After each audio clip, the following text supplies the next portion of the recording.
जो जाति आधारित गणना बिहार में हुई, उसके लिए हम बिहार की जो महागठबंधन की सरकार है उसको हम बधाई देते, इसलिए कि सारी बाधाओं को दूर करते हुए सारे षड्यंत्र जो जाति आधारित गणना को रोकने के लिए केंद्र की सरकार ने और भारतीय जनता पार्टी ने जो षड्यंत्र किया, उन सारी बाधाओं को दूर करते हुए सरकार ने बिहार में जाति आधारित गणना करा ली।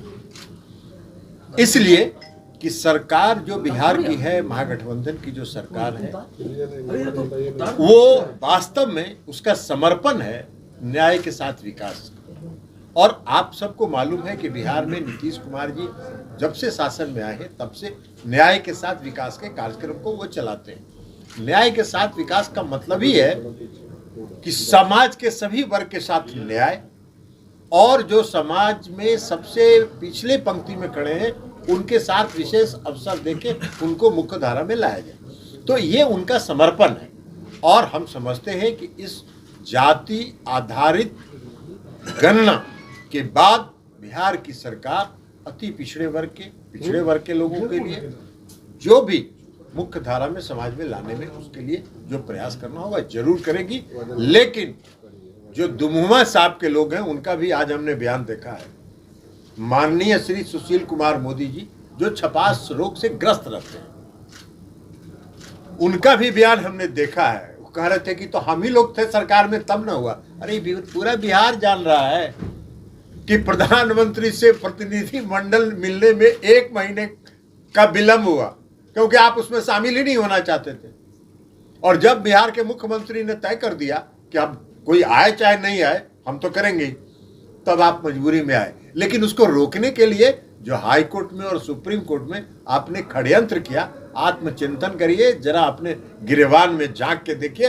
अति पिछड़े वर्ग के लोगों के और पिछड़े वर्ग के लोगों के सामने भारतीय जनता पार्टी का चेहरा उजागर हो चुका है, वो बेनकाब हो चुका है। सर, अब दूसरे स्टेट्स में भी डिमांड होने लगी है। देखिए, आपको एक बात बता देते हैं, इसीलिए हम लोगों ने पार्लियामेंट में मांग की थी और माननीय मुख्यमंत्री नीतीश कुमार जी भी मिले थे गृह मंत्री जी से, हम भी उनके साथ थे उसमें। उन्होंने ये कहा था कि 1931 के बाद इस देश में जातीय जनगणना नहीं हुई और एक बार यह जानना जरूरी है, अगर आप देश का विकास चाहते हैं तो एक बार यह जानना जरूरी है कि समाज में कौन सी जाति, किस समाज के लोग कितने पीछे हैं। तो यह जानने के लिए भी आवश्यक है। नहीं माना भारत सरकार, और जब भारत सरकार ने नहीं स्वीकार किया तब बिहार ने जाति आधारित गणना कराई, क्योंकि जनगणना कराने का अधिकार राज्य को नहीं है, इसलिए सरकार ने गणना कराई। लेकिन आज की तारीख में यह पूरे देश की मांग है, पूरे देश की आवश्यकता है कि जाति आधारित जातीय जनगणना हो और देश में पहली बार 1931 के बाद एक बार सबों के सामने देश की आबादी में किस वर्ग के लोग कितने हैं इसकी जानकारी देश को प्राप्त हो।